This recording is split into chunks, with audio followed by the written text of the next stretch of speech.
सरयू राय एक ऐसे नेता हैं जो सच बोलने से गुरेज नहीं करते।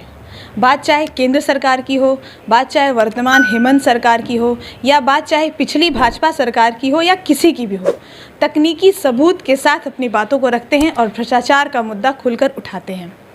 सरयू राय चर्चे में है अनुराग गुप्ता की ट्वीट को लेकर। अनुराग गुप्ता जिनको हेमंत सरकार ने क्लीन चिट दे दी है। सरयू राय ने तंज कसते हुए ट्वीट किया था कि जिस तरह से पिछली रघुवर दास सरकार ने पूजा सिंघल को मनरेगा के मामले में विभागीय क्लीन चिट दे दी थी, उसी तरह से हेमंत सरकार ने भी अनुराग गुप्ता को क्लीन चिट दे दी है और अब उनको डीजीपी बनाए जाने की तैयारी है। इस पर उन्होंने तंज कसते हुए ही उन पुराने मामलों को भी सबूत के साथ पेश किया है और ये बताया है कि कैसे गलत तरीके से क्लीन चिट दी गई। इस मामले पर और अन्य तमाम मामलों पर जो पिछले दिनों सुर्खियों में रहे हम बात। सरयू राय जी, आपका शार भारत में बहुत स्वागत है। ये जो आपने कहा कि गलत तरीके से क्लीन चिट दी गई और ये जो आप लगातार तंज कस रहे हैं कि भाई ये रिश्ता क्या कहलाता है, उधर उनको वो क्लीन चिट दी है, इधर इनको ये क्लीन चिट दी है, ये एक अजीब सी परिपाटी है। तो वो मामला किस तरह से गलत तरीके से क्लीन चिट दिया गया और आगे क्या कुछ करना चाहिए हेमंत सरकार को इसमें? देखिए, पुलिस अफसर सीनियर रहे अनुराग गुप्ता।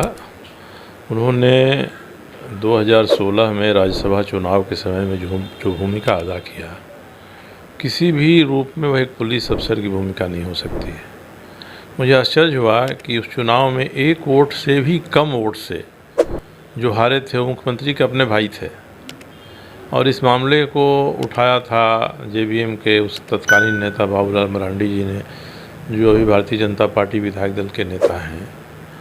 अब ये दोनों ने ही जब इस बात को उठाया था तो लगा था कि इसको अंजाम तक पहुंचाएंगे।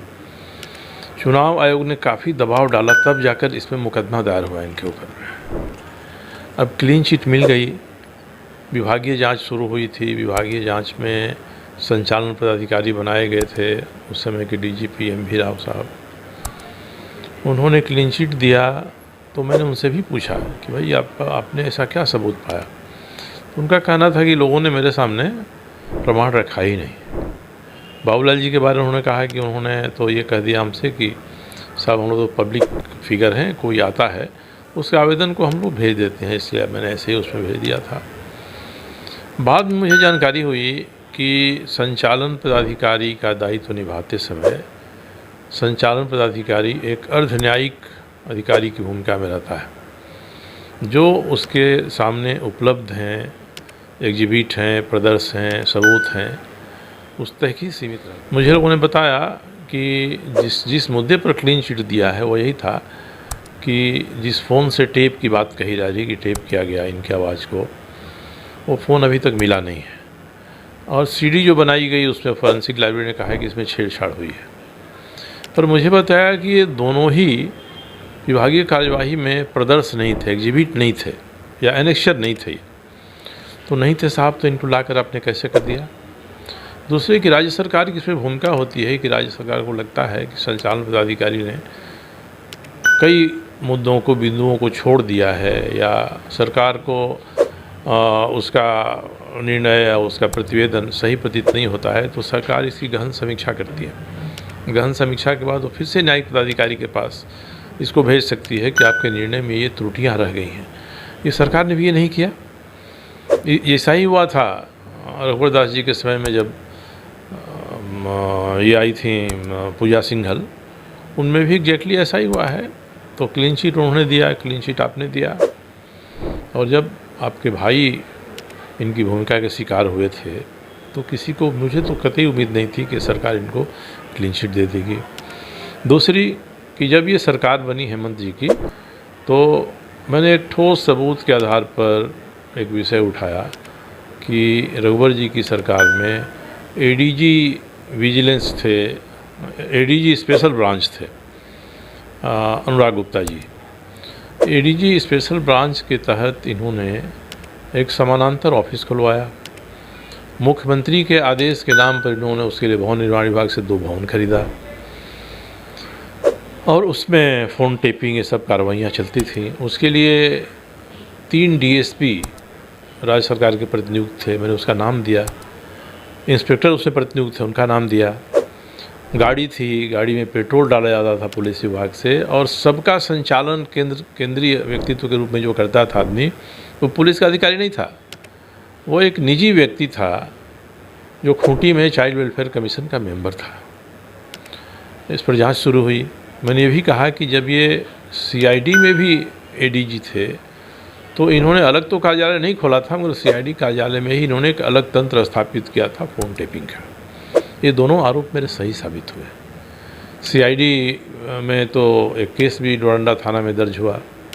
मैंने विधानसभा में प्रश्न पूछा तो सरकार ने बताया कि हाँ, 2 भवन लिए गए थे। एक भवन में स्पेशल ब्रांच का ऑफिस का निजी व्यक्ति आवासित था, क्योंकि मेरे पास प्रमाण था। तो उन्होंने कहा कि उसमें वो आवासित था, और उन्होंने ये कहा कि अवैध कार्यालय नहीं था। तो अब ये विधानसभा में सवाल आ गया, मैंने बाद में पूछा है उसमें कि भाई वैध था तो उसके कार्यालय से गतिविधियाँ क्यों नहीं होती थी? क्यों मुख्यमंत्री के निवास के बगल में भवन निर्माण विभाग से 2 भवन लिए गए और उसमें चिट्ठी में लिखा गया कि मुख्यमंत्री जी के आदेश के अनुसार ये सारी चीज़ें की जा रही हैं। तो कोई व्यक्ति एक पुलिस अधिकारी रहते हुए इस तरह का काम कर सकता है तो उसमें कोई भी गुण पुलिस अधिकारी का नहीं है। सरकार को ये सोचना चाहिए था कि इस आरोप को भी हम आगे बढ़ाएं। ये मेरे दोनों ही आरोप जांच के बाद साबित होने, विधानसभा में स्वीकार किए जाने के बाद भी जस के तस हैं। तो ऐसा नहीं लगता है सर कि चूँकि खुद मुख्यमंत्री भी फंसे हुए हैं, जो खनन वाला जो मामला है, चुनाव आयोग में उनको जवाब देना है, तो एक मॉरल डाउन हो गया है और एक अजीब सा माहौल झारखंड में हो गया है, जब नेतृत्व पर भी सवाल है।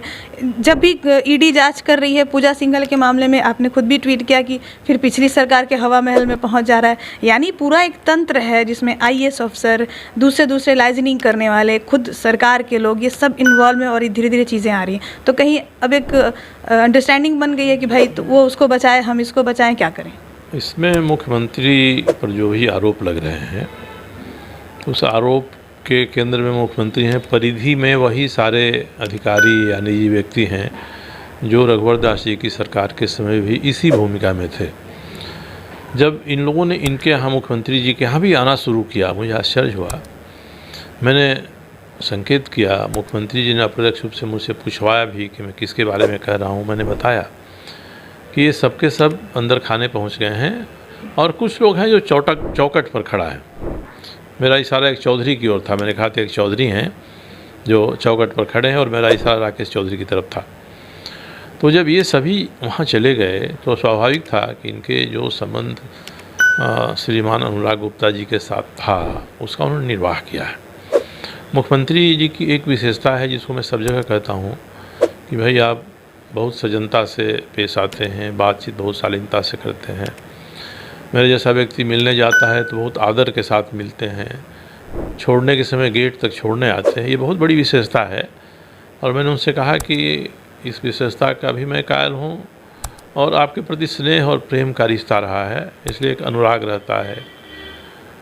मगर अब ये लगने लगा है कहीं ना कहीं अब पीछे चली जा रही है और इस तरह के तत्व जो उनके यहाँ आ रहे हैं, इन्होंने गिरोह बना लिया है। मैंने व्यक्तिगत बातचीत में उनसे कहा है कि इससे सावधान रहना चाहिए आपको, और आज मैंने जो कहा मैंने पहले भी कहा है कि इस राज्य में आप या तो मुख्यमंत्री रहिएगा या नेता प्रतिपक्ष रहिएगा, और इससे ऊपर जाने की कोई स्थिति आपकी बनती राजनीति में बनती हुई दिखाई नहीं पड़ती है। तो जब इस तरह का व्यक्तित्व है जिसके लिए ये दोनों पद में से कोई ना कोई एक पद सुरक्षित है, तो उसको तो छोटी छोटी चीज़ों से ऊपर उठकर व्यक्तित्व बनाना चाहिए। एक स्टेट्समैन के रूप में सामने आना चाहिए, एक प्रशासक के रूप में जो सही काम है उसको करना चाहिए।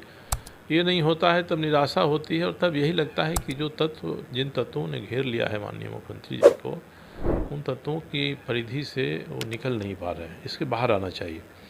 मुझे इसमें कोई बहुत परेशानी या दम नहीं दिखाई पड़ता है कि ईडी उन तक पहुंचने का रास्ता तलाश रही है, या उन्होंने माइंस ले लिया, या उन्होंने कहीं 11 एकड़ ज़मीन अपनी पत्नी के नाम पर ले लिया। ये सारी चीज़ों में मैंने उनसे कहा था कि ये नैरेटिव पैदा की जा रही है विपक्ष की ओर से, तो आपको इसके समानांतर अपना नैरेटिव रखना चाहिए। आज भी वो नहीं रख रहे हैं। मैं उनकी जगह रहता तो आज मैं ये वित्तीय वर्ष के बाद सभी विभागों की समीक्षा करता कि भाई आपने कैसा काम किया है, क्या दिक्कतें हैं, क्या त्रुटियां हैं। और लगता है कि नहीं, मैं प्रशासन के बारे में मैं सचेत हूँ, सक्रिय हूँ। अभी तो लगता है कि प्रशासन शिथिल हो गया है, सारे विभाग शिथिल हो गए हैं, बजट में जो पैसे अलॉट किए गए हैं उन पैसों का सार्थक उपयोग नहीं हो रहा है। तो उनको ये सब संदेश देना चाहिए, तब ईडी और हाई कोर्ट और सुप्रीम कोर्ट के जो मसले हैं वे मसले प्रमुख नहीं होते और लोग कहते कि नहीं, ये आदमी तो साफ सक्रिय है, अपना काम कर रहा है। तो मुझे यही लगता है कि ये चौकड़ी ने प्रमुख भूमिका निभाया है अनुराग गुप्ता को आरोप मुक्त करने में भी और उनके विरुद्ध आरोपों को शिथिल करने में भी। मैंने कल ट्वीट पर मुख्यमंत्री के कार्यालय का एक आदेश दिया है, सार्वजनिक किया है, जिसमें ये कहा जा रहा है, प्रेस वक्तव्य है, आधिकारिक प्रेस वक्तव्य है कि अनुराग गुप्ता के खिलाफ आय से अधिक संपत्ति के आरोप में निगरानी की जांच हो। वो एक अलग मैटर है ना, जो आय से अधिक अलग है, ये अलग है। तो कोई ना कोई प्राथमिक तथ्य मिले होंगे तभी आपने वो आदेश किया, मगर वो आदेश मुख्यमंत्री के फाइल में सीएमओ में ही रह गया। वह आज तक वह चिट्ठी विजिलेंस डिपार्टमेंट साहब इनकी जांच करिए। तो ये तो मैंने इसलिए कहा कि ये जो चौकड़ी है वो हजम कर जाती है ऐसी चीज़ों को। तो मुख्यमंत्री युवा हैं, शालीन हैं, समझदार हैं, राज्य में इनके लिए 2 पद में से 1 पद निश्चित है, तब इनको हिम्मत करके आगे बढ़ना चाहिए, बिना डरे हुए कि केंद्र साजिश करके हमको जेल भिजवा देगा या जो भी कर देगा, हमारी सरकार गिरा देगा। सरकार गिरेगी तो बहुत होगा तो मुख्यमंत्री पद से हटेंगे। मैंने ट्वीट देकर कहा था कि इनके खिलाफ जो चुनाव आयोग के सामने आरोप हैं वे आरोप ऐसे नहीं हैं कि इनकी सदस्यता चली जाए। अगर खींचतान करके और किसी प्रभाव में चुनाव आयोग करेगा तभी ये संभव हो सकता है। तो इस बात को सामने रखना चाहिए कि भाई हमारे जो आरोप हैं उसमें कई लोग ऐसे आरोप में आरोप मुक्त हो गए हैं। मान लीजिए चुनाव आयोग इनको अयोग्य घोषित करता है, ये मुख्यमंत्री से हट जाते हैं, विधायक नहीं रहते हैं, तो एक तो विधायक नहीं रहेंगे तब भी ये मुख्यमंत्री रह सकते हैं 6 महीने तक। अगर इनको अयोग्य करार देता है, मुख्यमंत्री नहीं रह सकते हैं, तब भी ये किसी न किसी को मुख्यमंत्री बनाकर अपनी सरकार चला सकते हैं। लालू प्रसाद जी ने तो राबड़ी देवी को बना दिया था। तो इसलिए मैं कह रहा था कि इनको हिम्मत के साथ काम करना चाहिए, अपनी भूमिका का निर्वाह करना चाहिए। एक तो ये बात है। दूसरी सबसे बड़ी गलती हो रही है, जिसको मैंने ट्वीट करके कहा था कि हाईकोर्ट कोई भी निर्णय करता है या सुनवाई करता है तो उसके खिलाफ निर्णय होने के पहले सुप्रीम कोर्ट में जाना ये अच्छी बात नहीं है। ये लगता है कि इनके जो वैधानिक सलाहकार हैं ये सलाहकार इनको भ्रमित कर रहे हैं, क्योंकि अब ये हुआ कि भाई ये केस मेंटेनेबल है कि नहीं है। हाईकोर्ट सुन रहा था तो ये मान रहा था कि मेंटेनेबल है, इसलिए इसमें फिर हाईकोर्ट मेंटेनेबिलिटी पर बहस कराया है, इसका कोई अर्थ नहीं था। सुप्रीम कोर्ट गए, सुप्रीम कोर्ट ने वही निर्णय दिया जो उसको देना चाहिए। फिर दोबारा मेंटेनेबिलिटी के खिलाफ सुप्रीम कोर्ट गए, सुप्रीम कोर्ट ने कोई रुचि नहीं लिया उस मुकदमे और कहा कि आप आइए, जब हमारा रेगुलर जुलाई में खुलता है सुप्रीम कोर्ट तब आप आइए। तो इससे यही लगता है कि अपरिपक्वता वैधानिक रूप से दिखाई पड़ रही है। इनको तो सामना करना चाहिए कि भाई हमारे खिलाफ जो आरोप है हाईकोर्ट उस पर विचार कर ले, जो निर्णय देना हो दे दे। वो निर्णय अगर बहुत मानने लायक नहीं है तो उस निर्णय के खिलाफ आप जा सकते हैं सुप्रीम कोर्ट में। ये वैसा ही हो गया जब पशुपालन घोटाले में लालू जी बार बार जेल चले जाते सुप्रीम कोर्ट, पीछे से हम लोगों को भी जाना पड़ता था सुप्रीम कोर्ट, और सुप्रीम कोर्ट वही निर्णय करता था जो होना चाहिए था, फिर हाईकोर्ट सुनता था। कहीं ऐसा नहीं हो कि जुलाई में सुप्रीम कोर्ट में जाए तो सुप्रीम कोर्ट ये आदेश दे दे कि हाईकोर्ट जांच तो कराए ही कराए, क्या होगी इस पर विचार नहीं हुआ है, ज़रूरत पड़ेगी तो आगे हम लोग विचार करेंगे। उन्होंने तय यही किया है कि हम विधानसभा के भीतर ही रहें। ये राज्यसभा के लिए और राज्यसभा में किसी खास व्यक्ति को नहीं जाने देने के लिए जो मानते हैं मोर्चा बना था, तो ये उनके कल्पना की उड़ान है। हो सकता है कि भाजपा के नेतृत्व पर इसका असर पड़ा, समर्थन करेंगे कि नहीं। अगर हम किसी व्यक्ति को, खास व्यक्ति को हम देते हैं तो मुझे छोड़कर तो प्राय सभी लोगों से भाजपा के केंद्रीय नेतृत्व ने बात किया था। सुदेश महतो जी से बात किया था, अमित यादव से बात किया था, कमलेश सिंह से इन्होंने बात किया था। मुझसे सीधे बात करने के बदले इनको ही कहा था कि आप बात कर लीजिए। तो इन्होंने यही कहा था कि भाई मेरी कोई भूमिका बात करने में नहीं है, मगर इन लोगों के बातचीत से ये लगा होगा कि किसी खास अगर अपने नेता को भारतीय जनता पार्टी चाहती है तो उसके प्रति ये सभी बहुत ज़्यादा उत्सुक नहीं है। अगले चुनाव में माने कि तीसरे मोर्चे की भूमिका रहेगी। ऐसे तो आप कह रहे हैं कि विधानसभा के भीतर, लेकिन क्या आगे मुझे लगता है कि विधानसभा के भीतर ही रहेगी, क्योंकि सुदेश यादव पूरी तरह से एनडीए के गठबंधन के साथ हैं। और हमारे एक और सदस्य हैं अमित यादव, वो भी मेरी तरह भाजपा से बगावत करके चुनाव लड़े थे, तो उनकी भी नज़दीकी भाजपा से है। शर्त वही रही है जो मुझसे जो झंझट थी वैसी झंझट उनको भी रही है।